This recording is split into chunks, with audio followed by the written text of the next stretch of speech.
Hello, and welcome to this lecture on politics and society of the 60s, 70s, and 80s, and how this kind of helped get us to the end of the Cold War that occurred in the 80s and the 1990s. So, just a refresher on life in Eastern Europe. Again, throughout the 50s, 60s, and 70s, we see a relatively stabilized Eastern Europe, including the East Bloc, Soviet Union, etc. What is life like in communist Europe? You have an 8-hour workday with an hour break each day guaranteed, 28 to 42 paid vacation days a year. You have maternity leave up to 230 days if you took the optional vacation time with your maternity leave. You have government provided healthcare, medicine, education, and housing. Again, housing was not spectacular, but people were able to live, and there weren't very few homeless people compared to the West. Literacy rates also skyrocketed compared to the West as well. We see again the Soviet Union go from a 25% literacy rate in the 1920s to a pretty much a full literacy rate by the 1960s. Cheap food, but a low variety of food. Legal equality between men and women. And, again, more or less everything you needed to survive within a few blocks from where you lived, but you don't have the fancy things. It's kind of tough maybe to get a car. It's kind of tough to get some other fancy extra consumer goods, but people could survive and live full and fulfilling lives, no matter your class or anything like that. Looking at how we see politics shift, though, we start to see politics shift in the 60s and 70s. The Christian Democrats, the new conservative political politicians that rose to power following the fall of the fascists in the 1940s and World War II, the Christian Democrats rise and become the new conservative party in the 40s, 50s, and early 60s. They start to kind of fall out of favor in this period, though. They're replaced by left-leaning socialist politicians, not revolutionary socialists like we'd find in the Russian Revolution or as extreme as the communists in the Soviet Union, but more on the left side of the political spectrum. We have Willy Brandt, who's a social democrat, and then you have the Labour Party in Britain, and you have the socialists in Italy, among other examples. And these politicians, again, made more concessions and deals and talks to Eastern Europe. This was a broader gesture called Ostpolitik, or Eastern policy, in which we see Western Europe, again, West Germany, France, Britain, Italy, etc., trying to ease tensions and talk to Eastern Europe and the Soviet Union. This is also known as détente, or a relaxation of tension between the East and the West, too. We also see, again, Germany, with a new socialist left-leaning leader, come into play and try to kind of absolve itself of some of its mistakes in World War II. We see the social democratic leader of Germany's Socialist Party going to Poland, one of the first country that Germany invaded to start World War II, going to Poland and taking a knee to pay tribute to those that were lost in the war, offering Germany's forgiveness to Eastern Europe and all of the massive amounts of violence that Germany brought onto Eastern Europe. We also see, again, finally, the Helsinki Accords. We see all countries in Europe except for Albania and Andorra meeting, including the Soviet Union, including the Eastern Europe, including France, Britain, etc. All these nations met, and they came to an agreement that countries could not change borders by force. They also guaranteed civil rights and freedoms to one another. Again, the extent to which that was kept is debatable, but we do see attempts made by Europeans to live in a new era of peace and not live at the threat of nuclear war. With these new leftist policies, we see again the rise of the baby boomers. The baby boomers were the big group of people that were born between 1940 and 1960, especially after the end of World War II. And just like you probably remember from U.S. history, the baby boomers in Europe grew up in a period of unprecedented wealth and privilege, had lots of opportunities, but they did face a crowded field with the large number of children born in that period. Sometimes getting into college or getting a spot in society was kind of tough, especially if you're a minority. So we see these baby boomers grow up and become adults in the 60s, and they grow up and join the era of protest and leftist ideas and politics. These baby boomers generally protested for the same things that they protested for in America: an end to the Vietnam War, pro-civil rights, anti-capitalism, anti-imperialism, protested for leftist politics and more liberal policies across the globe, not just in America but around the world. Protested against empires and awful things like that. The biggest protest we see in Europe happened in Paris in 1968. It was led by students in May, called the May Days protests of 1968. Basically, these students began protesting in May against university policies, and this began in Paris in 1968. And we see these students calling to attention these conservative policies, how there wasn't a guaranteed job for students, and just the general conservative nature of France in this period. We see the protests grow and grow and grow again, with barricades forming in the streets, as pictured here, reminiscent of earlier revolutions.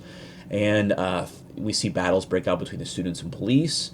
And things seem contained to Paris until unions followed suit.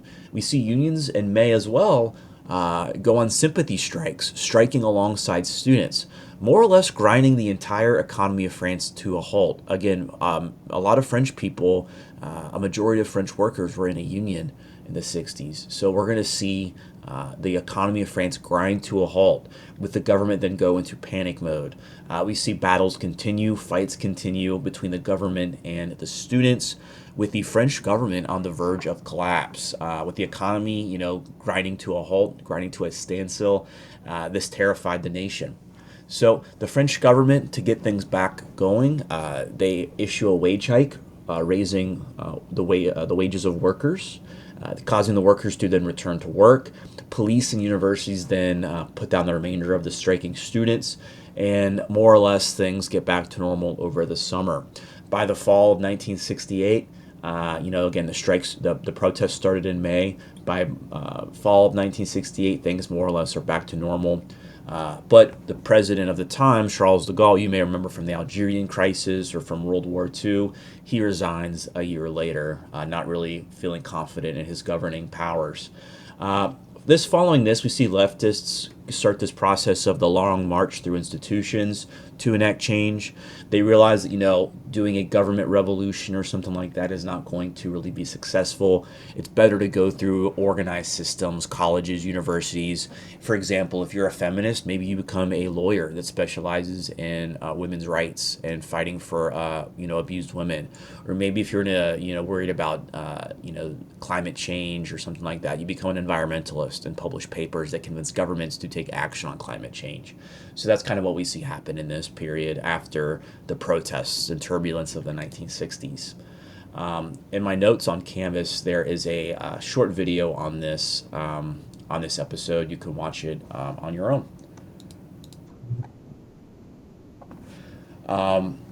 Let's go here. So next we see, again, not just in Western Europe do we see protests, but we see protests in Eastern Europe as well. Again, we saw some protests here and there so far. We saw protests in East Germany in 1953. We of course saw Hungary in 1956. We've seen Poland resist the Soviet Union in the East Bloc. Now in 1968, we see Czechoslovakia, again an East Bloc nation under the dominance of the Soviet Union. They try the same thing again. We see the leader in Czechoslovakia here, Alexander Dubček, who believed he could still keep Czechoslovakia socialist, but make it more based on human rights. He called it socialism with a human face, which is the idea that you can represent workers and help workers gain equality and freedom from the bourgeoisie, from the wealth class, but you don't need to be an absolute dictator to do so, as we saw in Eastern Europe. So we see this relaxation of censorship and the creation of unions and worker councils and things like that will give workers more rights and freedoms from government oppression. Again, just like in East Germany, just like in Hungary in the 1950s, Czechoslovakia is invaded by the Soviet Union. And the premier of the Soviet Union, Leonid Brezhnev, who succeeded Khrushchev, who succeeded Stalin, invades Czechoslovakia, putting down the rule. This becomes known, and make sure you know this, is the Brezhnev Doctrine, named after the premier Leonid Brezhnev. This stated, again, that even though communism in the Soviet Union is against imperialism and invading other countries, that if it meant keeping communism rule alive and well, or would help make a country communist, then the Soviet Union does have the right to invade nations and intervene when they thought it was necessary to do so. We see this invasion of Czechoslovakia have an event. This is, some would say, the beginning of the end for the Soviet Union. People in Eastern Europe was resentful of this, and they really didn't feel like it was fair to stamp out human expression and freedom. They were fine with communism. They were happy with the results they were getting from these communist governments, but they wanted a voice. They wanted democracy. They wanted freedom, and they were not getting that in this case here. Again, if you're interested in more on this, here's like a 25 minute video on this episode in Czechoslovakia called the Prague Spring. All right. Our last discussion of women's rights, Querelle des Femmes, is probably more than part 4. We're probably past that at this point. But again, we really haven't seen too much change for women. The first glimmer of change came in, 2 units ago when we talked about the suffragettes and how they were fighting for the right to vote. And if we do a brief history of the feminist movement, the first wave feminists, starting all the way back with Mary Wollstonecraft in the Enlightenment and French Revolution period, was to get the right to vote and to break down legal barriers, to get women some human rights. We eventually see that break through in the late 1800s, early 1900s, with the different voting rights acts that were passed across the world, giving women the right to vote. We see in 1919 women get the right to vote over time. In Britain in the 1920s, women got the right to vote. In the Soviet Union, we do see women get the right to vote at the beginning of the episode, the beginning of the Soviet Union. Then eventually that's taken away, but then they get it back. And again, by 1977, women are made equal, more or less have legal equality with men written into the Soviet Constitution. So again, the first wave has been, again, to get the right to vote. The second wave of feminism is what we're going to study that we see in the 1940s, 50s, and 60s, particularly in the 1960s and beyond.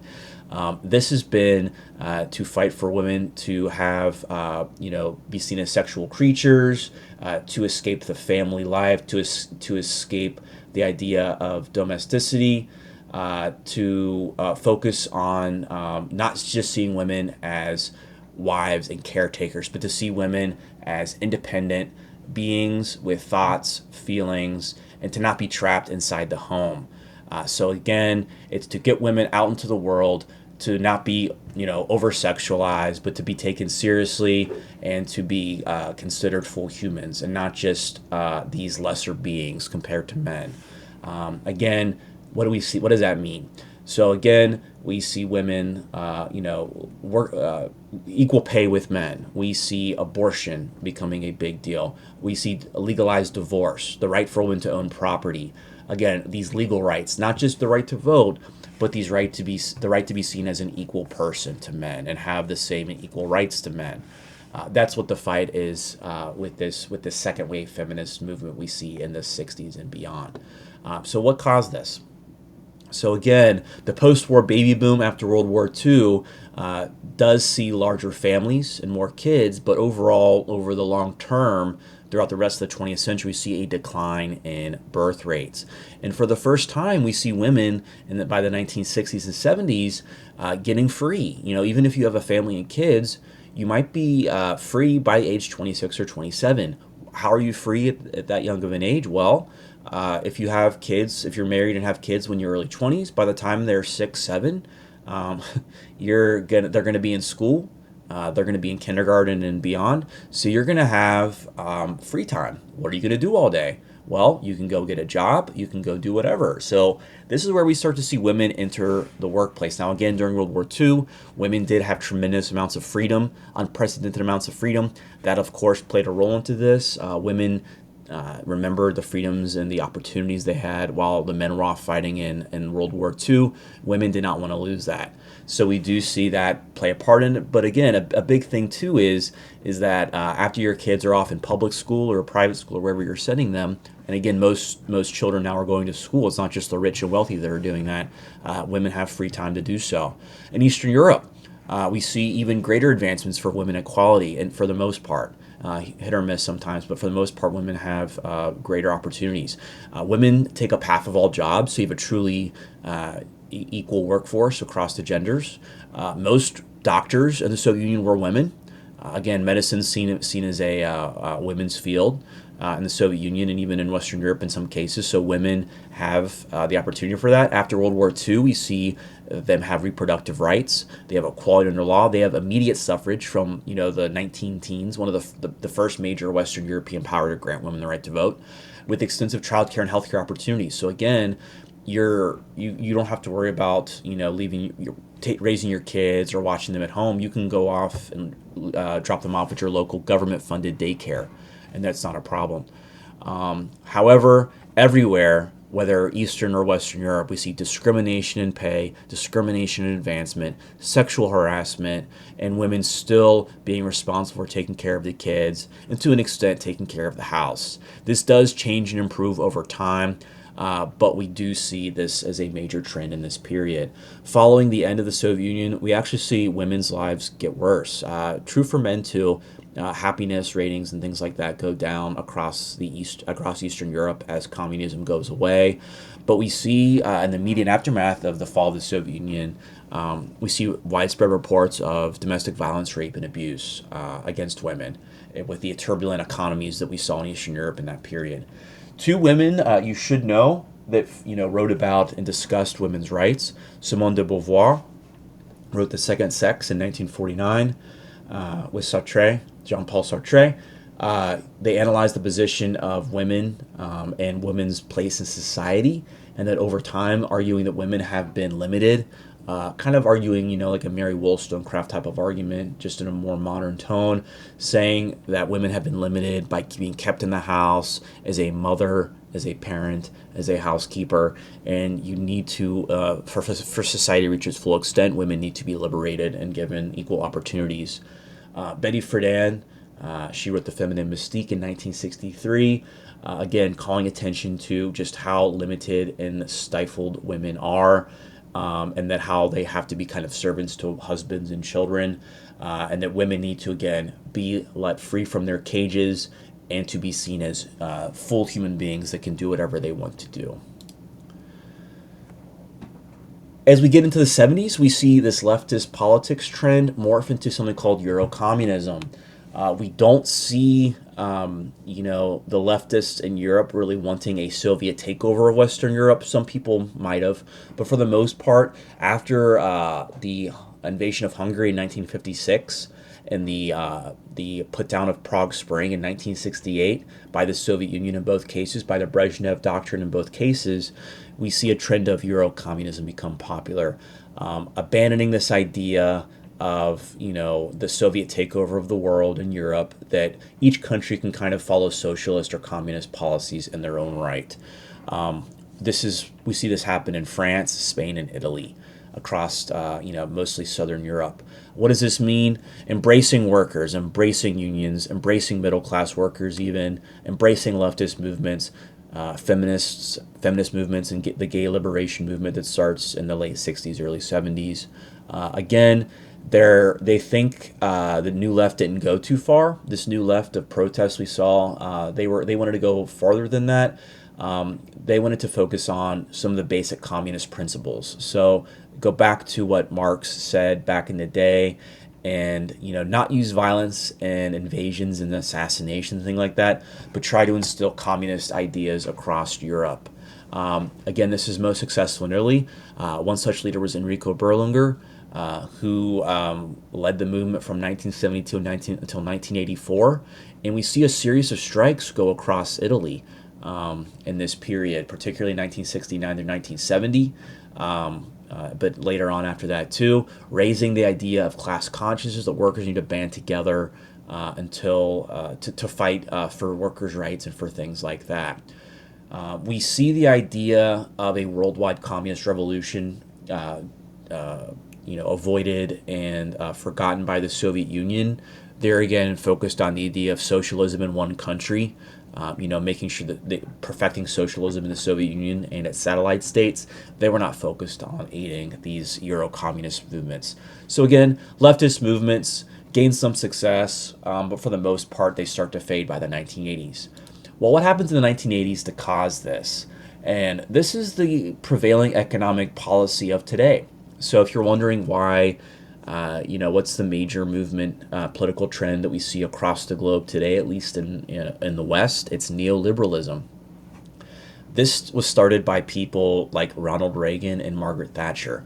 Neoliberalism was a reaction to all the leftist politics we had seen since the 1940s, since Keynesian economics, since the New Deal, since the Great Society, since the leftists' politics and political organizations that were started in the 60s and 70s in Europe that I just discussed. I mean, this was a reaction to all of that. And that's been the biggest trend we've seen since the 1980s. So what does it mean? Basically, neoliberalism is a reaction to the late 70s and early 80s economic crises. We see oil shortages, unemployment, and low economic growth across the West.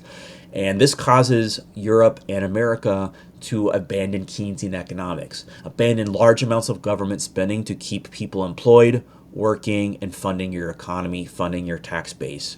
Again, Keynesian economics helped save the world from the Great Depression and was operated in good faith since World War II. Again, keeping people with jobs, money to spend, and money to fund the economy. This starts to go away. And again, we see this trend of neoliberalism come back. If you go back to earlier in the semester when we looked at Unit 8, the prevailing economic theory of the Industrial Revolution is liberalism, laissez-faire, Adam Smith, hands off. Let businesses make as much money by limiting taxes and limiting government control. All these old policies that we see with the advent of the Industrial Revolution come back. Again, it's pro-democracy, but again, it's letting businesses do what they want to do. So it means these politicians, such as, again, Prime Minister Margaret Thatcher of Great Britain and Ronald Reagan of America, they come back into power and they get rid of laws that limited business growth. They lower taxes, give tax breaks to the rich and wealthy. Again, Ronald Reagan arguing that the tax breaks will trickle down. Margaret Thatcher she cut spending on healthcare, on education, housing, took school-funded milk away from kids, attacked unions, weakened union power. We saw some of the biggest strikes in British history under Margaret Thatcher, and she destroyed their communities, not helping them, not working with them, and making them, fall apart. We see lower standard of living across Britain. Britain did have some economic problems when Margaret Thatcher gained power, along with Reagan, along with Western Germany, but we do see these politicians create policies that enable class equality to kind of go away, that hurt the poor and not really the rich, and make the rich richer. This is a thing that has been in place since the 1980s. In 3 years, we see unemployment double. We see a poverty gap widen, and we see riots and strikes across Britain all increase under Margaret Thatcher. And she is Prime Minister for 10 years. She even goes back into imperialism. They reinvade Argentina and reclaim the Falkland Islands, which are some rocks that Argentina wanted back because they're in Argentina. She held on to them. So again, reasserting Britain's dominant imperialist nature. Again, we see this happen. Now, if this wasn't successful, we would have seen 10 years of conservative politicians, and then things would have kind of went back to normal. But that's not the case. These conservative neoliberal politicians got traditional liberals and leftists on board. The Democrats in America, the Labour Party in Britain, all eventually got on board. And we've seen the Democrats and Labor Party and most leftist politicians across Western Europe and America get on board with this neoliberal movement to the extent where pretty much most politicians across Western Europe and America are neoliberal. Unless they're kind of conservative and on the fascist end, they're more or less neoliberal. The Democrats in America, for example, are neoliberal. They're for anti regulation, they're for helping businesses, they're for free trade. They are not really, some of them, say they'll fight for workers and unions, but for the most part, they're not. They're making deals and talking to big business, to tech giants, Elon Musk's and Jeff Bezos's of the world. They're going to talk to them and work with them rather than the average worker, the average union member. Same thing in Britain, same thing across Western Europe for the most part, and Eastern Europe for that matter, since the fall of the Soviet Union and the end of the Cold War. Examples of this: Bill Clinton, even though he was a Democrat and liberal, he was a neoliberal. He made welfare harder to get. He hurt more poor people. He targeted racial minorities. Obama did the same thing. His healthcare plan, while it did grant some people healthcare, it still was a big payout to the health insurance industry. It was not creating a government system of healthcare funding. It was creating a payout to insurance companies and giving that money from the taxpayer to insurance companies. So again, that's neoliberalism in a nutshell. We don't really see, we have not recovered from this. And this is the trend that politics have been going in since the 1980s. Again, it's not getting in a more liberal direction. Human rights are, in the West at least, are improving. More people have rights nowadays. But from an economic sense, and political sense, things are getting more conservative. We don't necessarily have more rights than we did, prior to this in the 1970s and early 80s and things like that, for the most part. Again, things here and there have shifted, of course. We do see things shift here and there, but for the most part, this neoliberal wave has limited people's economic opportunities across the board. One thing to note, though, with Margaret Thatcher, we do see this trend in Western Europe of female politicians gaining power over governments and coming into power for the first time. In the 70s and 80s, we see Indira Gandhi in India. We see Golda Meir in Israel. We see Margaret Thatcher in Britain, and we see Mary Robinson in Ireland. These women all kind of are some of the first women leaders in modern history, in modern Western history. And Mary Robinson had much more tolerant views. It was not so dismissive and harmful to the workers and the lower classes of Ireland. She decriminalized homosexuality. She legalized contraception, legalized divorce, and gave women the right to sit on juries and the right to get aid. She criticized Ireland's policy when she was the first woman president of Ireland, and was very popular. So if you want to champion a woman leader, instead of maybe Margaret Thatcher, maybe focus on Mary Robinson. All right, that's it for this lecture. So we have one more left, the end of the Cold War, and then some other ones after that. But see you later.